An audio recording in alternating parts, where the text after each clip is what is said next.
So, hello and welcome to another episode of the Turn 5 podcast with myself, Nia, and Ben.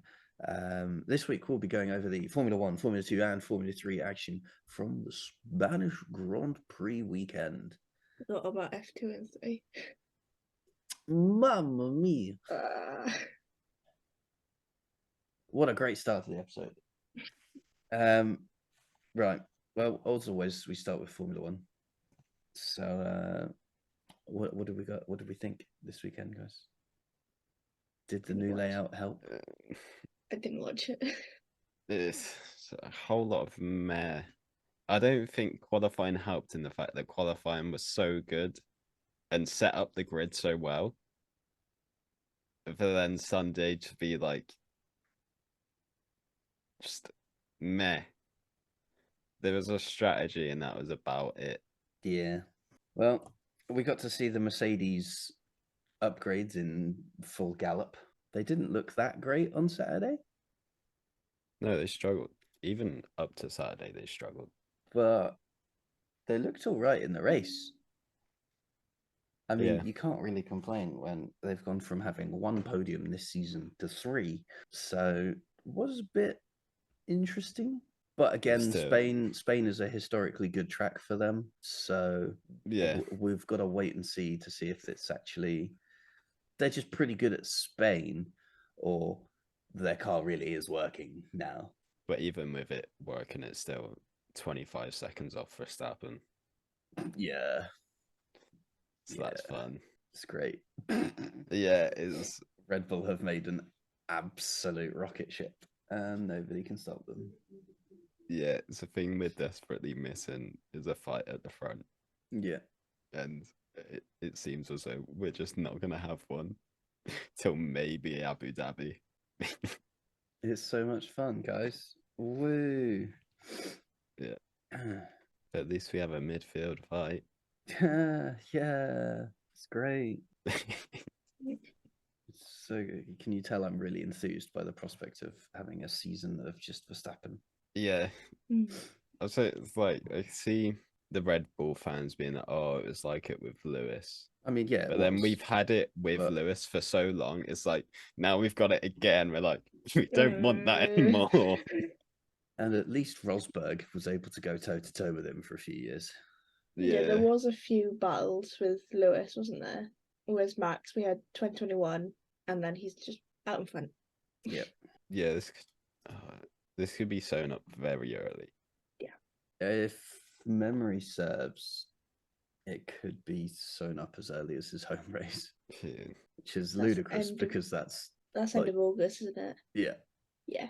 I think it's on my birthday. The opposite end of the summer break. It's the first race back from the summer break. Yeah. It's amazing. Is it first? I thought it was second. Yeah, it's first because Spa is usually on bank holiday for us. Because that's also my birthday. Yeah, it's also my birthday. That's how I remember it. Yeah, it's the first one before, the last one before now, isn't it? Interesting. Well, right. It won't be for long because it'll probably be booted off the calendar. Yeah. Hooray. Yeah. Let's go to Madrid. Let's go to another damn street circuit. Hooray. Let's find another track in America. Hooray. Oh, God. I mean... Middle East wants another race. Yep. Everyone wants another. London street circuit. No, please. I beg. No. Do we want to talk about the pain of turn 3? Well, I mean, it's the only really exciting bit of the race, wasn't it? We had Lando Norris in third at the start of a Grand Prix. Then he wasn't. Yeah, for about 40 meters. And then Lewis Hamilton again collided with someone at Spain and ruined their front wing. But it was on Lando. I think it was just an unlucky incident, to be honest. But then Lando did drive into the back of Lewis, didn't he? So Lewis brake checked him. Yeah. As much as I am a fan of Lando, it was on him to be more alert and see what's happening in front. Sad noises. Yeah. What could have been? I say that. Well, I mean, what could have been is a very dull race of watching him fall off dramatically and us trying to cling on to 10th by everyone. yeah. Yeah. How the McLarens look so good on a Saturday, I never know. Damp track. I'm convinced now it's the mixed conditions. We had it in Monaco, we've had it in Spain. The car goes quick in the wet. Even then for Q3 it looked like it dried up a bit. And it was just cold. Well, maybe it's what we need. Yeah. We just need rain everywhere. And cold surface temperatures. Yeah. And we're going to Canada. That could bring out a thunderstorm again. That'd be good. I could go for that. As long as we don't have to wait 4 hours. That'd be fine. Well, thankfully they've got those new rules for that now, haven't they? So yeah, what are the new rules again? It has to be completed within a 3-hour window. Didn't it used to be 4? There didn't used to be a window. Oh, I thought it had to be like. I thought it was 4 hours. Because Canada went for 4 hours and a minute. Oh. So. Or was there something like Grand Prix has to be started from within like 4 hours of the start time or something? Because they were talking about it in Spa when we had that amazing race. Yes. They were talking about something to do with 4 hours there. Well, normally with that sort of thing, it's because of light conditions. Because the race is normally started early afternoon, sort of 4 hours, the sun starts going down. So I don't know the exact rulings on it, but the Grand Prix has to start at some point, basically. We can't just leave it going, we'll start soon. The race will start in 10 minutes. Race start has been delayed. Yeah. Turns up Tuesday. Race starting now. Great. We're just sat here waiting to record the podcast like, guys. It's always on a Tuesday. We have to do it live. We had Zhou's little maneuver on Tsunoda that caused a penalty. That was slightly weird. Yeah. I could understand it because it did seem as though Yuki didn't give him a car's width. It looked like one of those ones that he tastefully avoided contact by admitting to the runoff. Which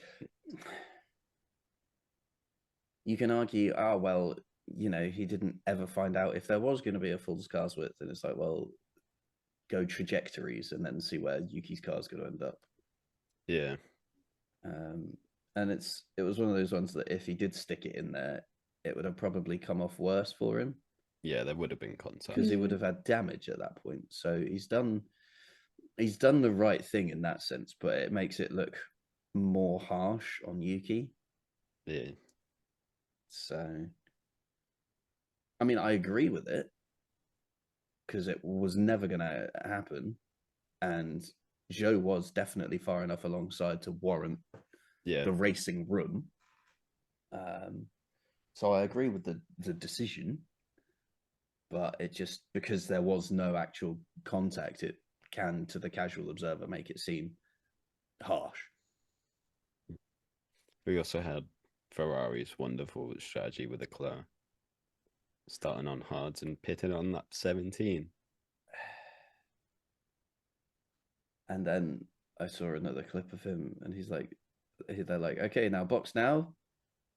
Yeah. And he's like, box now for hards, and he's like, no, do the softs. Have hards. He's like, so box anyway. So like, we're doing hards. I mean, yeah, brilliant. Classic Ferrari. He did say after the race, the start and hards he really struggled on, but the last set he was on was a new set and he felt good in them. So it's very odd. Well, the more you know. Yeah. We also had Alonso saying he wasn't going to overtake Stroll and wave into the crowd as he's like half a tenth behind Stroll. Just taking it easy. Yeah. Having a weekend off from his podiums. That's his lowest finish this season. Yeah, it wasn't. Where did he finish? 7th. It's weird to say it wasn't a great weekend for Aston Martin considering they finished 6th and 7th. Yeah, a double And if points they- finish is yeah. suddenly not great. They did that last year. It's like one of the best weekends in the world for them. Yeah. It probably would have been their weekend of the season, finishing Yeah. 6th and 7th. No, yeah, it was a weird one. They just didn't seem there on the pace this weekend. Yeah, they finished a minute behind. It's interesting. We also had people vote for Perez to be driver of the day. P11 to P4. Yeah, Oh, whoever's doing that should be banned from watching F1. He's in a rocket ship that should be finishing 20 seconds ahead of the next car, and yet he's still 3 seconds behind George. Did they pit him again to go for fastest lap or something? I might have missed that. George pit and then Perez pit with 20 laps to go, I think. So he definitely pit after George pit, and then he tried to chase him down. George made a second pit stop on 45. Yeah, Lewis made a second pit stop on 50. Perez made a second pit stop on 50. Lando made a third pit stop on 50. And Max made a second pit stop on 52. Which means he was probably another 20 seconds up the road. But they just pit him At one anyway. point, Verstappen was 35 seconds ahead of Lewis. Yeah, there you go. And that was fantastic. Just after Lewis pit, I think. So I'm guessing they just pit Verstappen to make sure he can make it to the end. Oh, and then we had the radios with Max going over track limits and be like, "What's the fastest lap?" Like, you've been don't given worry the about black it. and white flag. Instantly goes for fastest lap. Can you bring it home within the lines now? Yeah. I mean, you got to admire it. It is pure competitive spirit at that point, isn't it? Yeah, he wants the point, doesn't he? Yeah. It's also up to the team to trust him to, like. Well, at that have point, it what in. can the team do? They can't No, just. They can't just like go. Well, you're not gonna race now, are you? Because just flip the switch and the engine dies. Yeah. It's not really gonna work out for him, is it? So, I mean, okay. Overall, I'd say it was a pretty mediocre weekend. Not because I had my hopes and dreams crushed on Sunday morning. I mean, what? Yeah, as qualifying was good. The race was poor, so it was meh. Yeah, Monaco was better, and that is a shocking statement to hear. Yeah. But yeah, I agree. It's facts. Yeah. Oh, we also had George saying that it was raining and it was his sweat. That was fun. That was our hopes and dreams in the Oh dear. It was said, "Oh, rain at turn 3, hello. This is about to get interesting." About 5 laps later, I was like, "Oh, it might be my sweat." Thanks, George. Brilliant. Was there anything else interesting that happened? Something happened to Gunter got told off, didn't he, saying something about the stewards? Yeah. Oh, Did you see I it? didn't see the. No, Oh, it I don't was- know what he aftermath said. of that. It was. I read it somewhere. Try and find it. But I know the he got sixth- a reprimand for it. the 6th point on the during team media briefing on June 1st, Mr. Steiner made certain comments about the FIA stewards, in particular those on duty at the Monaco Grand Prix. I've got the summons for the Haas team, but I don't have. Oh, decision. There we go. No further action. And the reason, the 6th point, is Mr. Steiner stated that if he had meant to insult or offend anyone, he would have used much different words. The stewards do not dispute this. Yeah. Yeah, he just called them laymen. Yeah, layman is just, a term of workers. Yeah, and his reference that to other was- sports having professional personnel could be, and indeed were perceived to cause offence, and in our view, reasonably did cause offence to not only the stewards in Monaco, but also to other FIA personnel and many motorsport volunteers. Hmm. And I just mean lazy. Hmm? Layman. Let's do a quick absolute Google of it. A person without professional or specialized knowledge in a particular subject. Oh, So he's speaking facts. Yeah. yeah. Or a non-ordained male member of a church. I don't think it's the latter. No. The stewards accept that Mr. Steiner's statement during the hearing that his reference to professionalism was meant to refer to the people who worked in a role as their profession and not that the stewards were acting unprofessionally. There you go. Mr. Steiner stated that his reference to layman was meant to refer to the people who worked occasionally and not meant to refer a lack of qualifications or specialization. There you go. So he got a slap on the wrist essentially, and that was about it. Right, let's do prediction results. We're going to start with lap down show now, so we can get the pain out of the way, and then we can try and forget about it. First to be lapped was Lando Norris. It was on lap 39, and he finished one lap down, which means technically I won this week. Which is the most depressing statement, because I had the highest lap, and everybody got the driver wrong. Well, you were so excited to say that the highest lap as well last week. Thank you. Moving on. Ben, crash at turn 13. No, it was turn 14.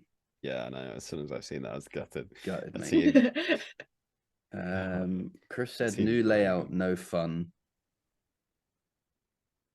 I mean, he's kind of right, isn't he? Yeah. So I'll give him a half, Yeah. because quali was quite fun to watch him hoon it around that, and Yeah. did yield some good results.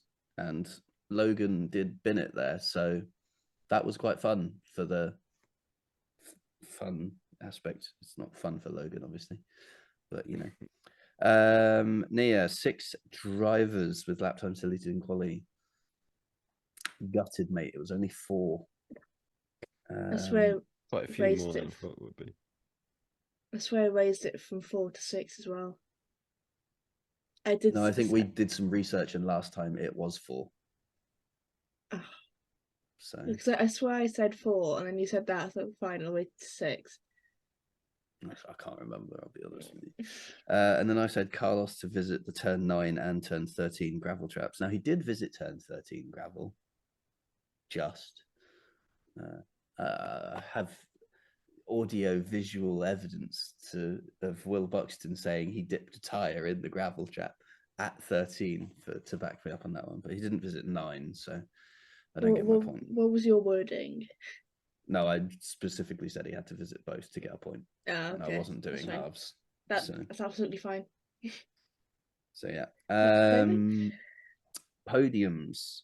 Ben, last place. Yeah, I just keep voting for Verstappen not to win, and he keeps winning. So I'm just gonna go against that and hope that if I predict him to win, he won't win. So you have scored 3 points this weekend, which means you are on 19 points overall. Wow. Nia, me, and Sonia all scored 4 points this weekend for Verstappen pole, Verstappen P1. Well done, everyone. So Sonia is on 23. Nia is on 26. And I am on 30. Why have I done this to myself? And Chris won this week because of Hamilton coming second. So he scored 7 points, and he is now also on 30 points. So he's tied with me at the top, which we need to change quickly. We need to pull it out again. Right, that's Formula One done. Formula Two, qualifying. Ollie Behrman slapped it on pole again. Only 77 thousandths of a second ahead of Enzo Fittipaldi, and third at 0.11 seconds behind was Jack Doohan. In fact, the top five were separated by less than 0.2 of a second, which is pretty solid. The top 20 was separated by, well, the top 19 was separated by less than a second. So, yeah, it was pretty competitive in Formula 2 this weekend. Sprint race. Frederick Vesti won. Théo Pourchaire came second, and Victor Martins was third in a rain-interrupted race. It was like, we saw how wet it was for quali. That was nothing compared to what Formula 2 was on. That they were on the full wets, easy. It was nuts. And then they managed to get onto slicks at the end, and Pourchaire just managed to fire his up and go from like 5th to 2nd. So that was a good race. I would recommend going back and watching that if you can. And the feature race, Ollie Behrman won, Enzo Fittipaldi came second, and Victor Martins came third. With all that said, it means that Fred Vesti remains at the top of the championship on 110 points. Théo Pourchaire is in second on 99 points. Ayumu Iwasa is in third on 82. Ollie Behrman is fourth now after his race win, so he's up to fourth and on 70 points. And Dennis Hauger is in fifth on 57 points. Rest of the top 10, Richard Verschoor, Enzo Fittipaldi, Kush Maini, Zane Maloney, and Victor Martins. Formula 3. Actually, wait, where are they going to be next? Hang on. They will next be joining us at Austria. F3 is also going to be in Austria. Oh, another busy weekend. Excellent news. Formula 3 qualifying. Here we go. Pepe Marti put it on pole, Taylor Barnard second, and Franco Colapinto third. And the top 18 were separated by less than a second in Formula 3. So again, a very close-knit field. Sprint race, Zach O'Sullivan won, followed by Luke Browning and Leonardo Fornaroli. And the feature race was Pepe Marti, Franco Colapinto, and Dino Beganovic in third. And with all of that said, it means that Bortoleto remains at the top of the table, but on 92 points. But Pepe Marti has jumped all the way up into second place, and he's now on 68 points. Dino Beganovic is in third on 61. Gabriella Mini is in fourth on 56, and Paul Aron is in fifth on 54. The rest of the top 10, Franco Colapinto, Gregoire Sorsi, Zach O'Sullivan, Luke Browning, and Leonardo Fornaroli. And they too are joining us in Austria. Sorsi's had a stinker of a weekend. He did, yeah. He's finished Oh, last yeah. in the feature, and then 23rd in the sprint. Yeah, it wasn't great. But what can you do? Sometimes you just have those weekends. Shocking. I think that about wraps it up for this week, don't you? God, there's one thing that I've just seen, and Oh. that's the senior Red Bull designer joining McLaren as a technical director, as in 2024. That came out last Tuesday, was it? Yeah. And Mick Schumacher is doing a Pirelli test for Mercedes. Yeah, so there's a This Pirelli week? tyre test going on Wednesday. That's it, yeah. Him Um, and George are doing it. Yeah. So Which he gets his I think it's a first. 2-day test, isn't it? I think so. Because So George is in on Tuesday and Mick's in on Yeah. Wednesday. So Mick's getting his first drive in Mercedes. Ooh. And the 24 Hours of Le Mans is in full warm-up phase. Because all of the cars, I've been seeing it all over TikTok. All of the cars have been arriving, and the almighty swap from full electric motor to full V8 power from the hypercars is. I love that. It's just like. I saw a video of it going down the pit lane. And I was like, oh. That's the one. Oh. That is it. And then Love it goes that. down, starts to go exit the pit lane, then it goes to the V8 engine. Like, oh, so good. It's amazing. I love it. But until then, we'll see you at the same time next week. Is it Le Mans next week? Or... Honestly, I don't actually know when the race is. I just know that everyone's been turning up. Let's see. Saturday, June 10th, 11th. So yeah, it is. It is this weekend. So I get to come on Monday and say Jensen's won the 24-hour of Le Mans. What I'm most likely to say is Jensen's broke down Yeah. in the 24-hour of Le Mans. Yeah. Oh well. Yeah. There's a NASCAR at the 24 Hours of Le Mans this year. Yeah. Can't wait to see how badly that does. But yes, anyway, we'll see you at the same time next week for our predictions ahead of Canada and any other news that comes out of the world of motorsport, including but not limited to Jensen Button breaking down.